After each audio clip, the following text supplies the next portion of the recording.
नमस्कार, ये न्यूज़ देख रहे हैं आप। आपके साथ मैं हूं सुधांशु शेखर।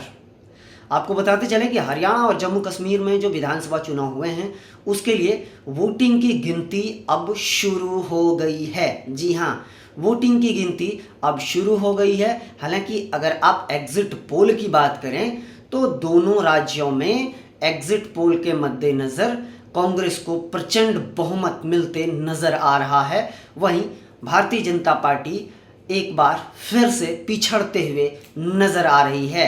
कयास ये लगाए जा रहे थे कि हरियाणा में भारतीय जनता पार्टी तीसरी बार सरकार बनाएगी, लेकिन ऐसा बिल्कुल नहीं होते जा रहा है।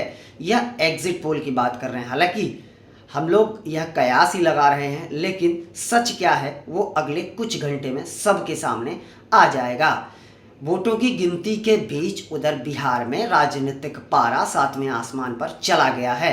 हालांकि बिहार में विधानसभा चुनाव 2025 में होने हैं, लेकिन उससे पहले ही वहां पर गठजोड़ और बयानबाजी का दौर शुरू हो गया है। जी हाँ, आरजेडी के नेता भाई वीरेंद्र ने एक बयान देकर सनसनी फैला दी है। राजनीति में सरगर्मी जो है उन्होंने अपने बयान से बेहद ही तेज कर दिया है।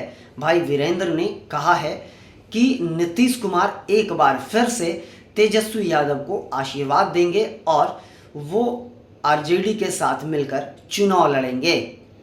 जी हाँ, यह एक बड़ा बयान है। भाई वीरेंद्र ने इसके अलावे भी बहुत कुछ कहा है। उन्होंने कहा है कि तेजस्वी यादव को जो है नीतीश कुमार गोद में खिलाए हैं बचपन में, तो निश्चित तौर पर नीतीश कुमार तेजस्वी यादव को आशीर्वाद देंगे और तेजस्वी यादव राज्य के मुख्यमंत्री बनेंगे। वहीं अगर जेडीयू की बात करें तो जेडीयू की जो बैठक हुई थी हाल में, तो उस बैठक में यह फैसला लिया गया है कि जेडीयू एक बार फिर से एनडीए के साथ चुनाव लड़ेगी और वो नीतीश कुमार के नेतृत्व में चुनाव लड़ेगी। इसको लेकर जो है पटना में कई जगह पर बैनर पोस्टर भी लगा दिए गए हैं कि 2025 से 30 एक बार फिर से नीतीश कुमार। तो अब भाई वीरेंद्र का जो बयान है यह कई मामले में बहुत कुछ कह जाता है, क्योंकि देखिए यह बात तय है कि हाल में कुछ दिनों से नीतीश कुमार मीडिया से दूरी बनाए हुए हैं और वो चुप्पी साधे हुए हैं। तो नीतीश कुमार के चुप्पी के कई मायने होते हैं, यह आप सबको पता है। नीतीश कुमार का चुप्पी का मतलब है कि राज्य में कुछ बड़ा होने जा रहा है निश्चित तौर पे, क्योंकि नीतीश कुमार जब जब चुप रहे हैं राज्य में कुछ बड़ा हुआ है। नीतीश कुमार कभी भी पलटी मार सकते हैं। एक कहावत जो है कि मौसम विभाग, जैसे आईएमडी को मौसम के बारे में जानकारी होती है, उसी प्रकार से पहले रामविलास पासवान के बारे में बोला जाता था कि वो राजनीति के वैज्ञानिक हैं। अब नीतीश कुमार को राजनीति का वैज्ञानिक मान सकते हैं आप, कि वक्त को परखने की इनमें क्षमता है। राजनीति को परख कर जो है ये पलटी मार देते हैं। जी हाँ, उधर भाई वीरेंद्र ने कहा है कि नीतीश कुमार अभी जिनके साथ हैं उन्होंने देश की आज़ादी में जो अंग्रेज़ों का साथ दिया था, वह पार्टी को लेकर नीतीश कुमार को कभी कभी नींद नहीं आती होगी कि वो किसके साथ मिलकर राज्य में सरकार चला रहे हैं। नीतीश कुमार समाज सेवी लोग हैं और वो समाजवादी हैं। हम लोग समाजवादी हैं, तो निश्चित तौर पर पहले भी वह आरजेडी के साथ आए हैं और आगे भी वो आरजेडी के साथ आ सकते हैं। समाज सेवा करना उनका अधिकार है और वो समाजवादी लोग हैं, तो समाजवादियों के साथ ही उन्हें आना चाहिए। इसके अलावा भी उन्होंने नीतीश कुमार पर कई कटाक्ष भी किए हैं। उन्होंने कहा है कि नीतीश कुमार जिस जनसंघ और बीजेपी के साथ आए हैं, चुनाव में जाएंगे, या जो बात कर रहे हैं या जिनके साथ अभी वो हैं, वो निश्चित तौर पर देशद्रोही लोग हैं। उनके साथ मिलकर नीतीश कुमार सरकार चला रहे हैं, इसलिए नीतीश कुमार की नींद हराम हो गई होगी। नीतीश कुमार अकेले में यह जरूर सोच रहे हैं, बहुत कुछ उनके मन में चल रहा है, जिसके वजह से वो कुछ बोल नहीं रहे हैं। वो लगातार मीडिया से दूरी बना रहे हैं।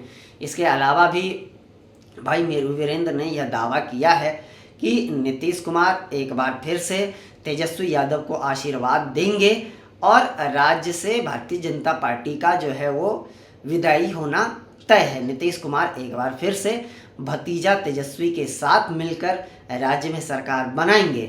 तो यह दावा अगर कर रही है आरजेडी तो निश्चित तौर पर राजनीति में कुछ उलटफेर होने की संभावना जरूर है, क्योंकि नीतीश कुमार को जब आप देखें, जब वो चुप्पी साधते हैं तो निश्चित तौर पर कुछ बड़ा हुआ है, तो ऐसा कयास निश्चित तौर पर लगाए जा सकते हैं। हालांकि यह बात अभी दोनों राज्यों के जो परिणाम आएंगे इस पर भी निर्भर करता है। साथ ही इसी साल झारखंड और महाराष्ट्र में विधानसभा चुनाव होने हैं।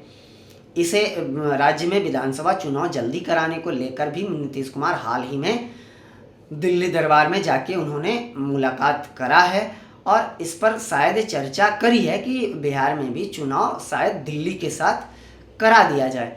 तो यह संभव हो सकता है। नीतीश कुमार लगातार केंद्र सरकार पर कुछ मामलों को लेकर दबाव भी बना रहे हैं। अब अंदरूनी क्या खिचड़ी पक रहा है ये तो हम लोग नहीं बता सकते, लेकिन जो चीज़ें सामने आ पा रही है उससे यही है कि एनडीए में कुछ ठीक ठाक नहीं चल रहा है बिहार में।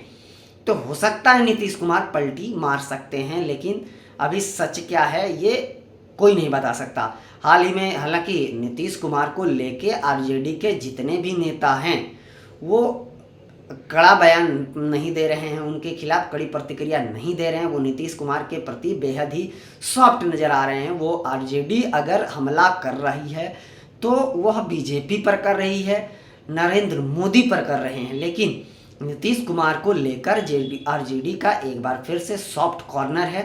तो यह चीज़ें बहुत कुछ कहती है। हालांकि फिलहाल अभी क्या होना है यह तो कुछ दिनों में पता चल ही जाएगा, लेकिन हाँ, नीतीश कुमार, तेजस्वी यादव उधर एकदम तैयार हैं नीतीश कुमार को मनाने के लिए। वह लगातार शायद कह रहे हैं, जो हम लोग समझ पा रहे हैं कि ओ चचा पलटी मारो ना, ओ चचा पलटी मारो एक बार फिर से। तो तेजस्वी यादव इस उम्मीद में हैं कि चचा पलटी मारेंगे, लेकिन चचा अभी असमंजस में हैं कि उन्हें करना क्या है, उन्हें किनके साथ जाना है। फिलहाल अभी दोनों राज्यों की वोटों की गिनती शुरू हो गई है। झारखंड और महाराष्ट्र में भी विधानसभा चुनाव इसी साल होने हैं, उसके बाद दिल्ली में चुनाव होने हैं, उसके बाद बिहार में चुनाव होने हैं। तो हो सकता है दिल्ली के साथ ही बिहार में विधानसभा चुनाव हो जाए, इसे लेकर चर्चा गर्म है।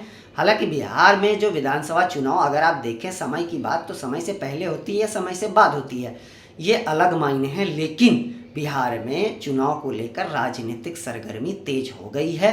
उठापटक का दौर अब शुरू हो गया है। बहुत जल्द ही मुझे लगता है झारखंड और महाराष्ट्र विधानसभा चुनाव के समय बिहार में बहुत कुछ सामने आ जाएगा। बिहार की राजनीति किस ओर जा रही है ये चीज़ें खुलकर सामने आ जाएगी। फिलहाल अभी आप कुछ दिन का इंतज़ार कीजिए इसके लिए कि चचा पलटी मारते हैं या एनडीए के साथ ही बने रहते हैं। और उसके पहले अभी कयास का दौर ही जारी है। फिलहाल आज किसके सिर सजेगा मोर, इसका इंतज़ार कीजिए। वोटों की गिनती शुरू हो गई है। कुछ देर में यह चीज़ खुलासा हो जाएगा, किसकी सत्ता, कौन अर्श पे कौन फर्श पे। फिलहाल के लिए इतना ही, मुझे दीजिए इजाज़त। और आप हमारे चैनल को लाइक, शेयर और सब्सक्राइब अवश्य करें और अपना बहुत ज़्यादा ख्याल रखें। धन्यवाद।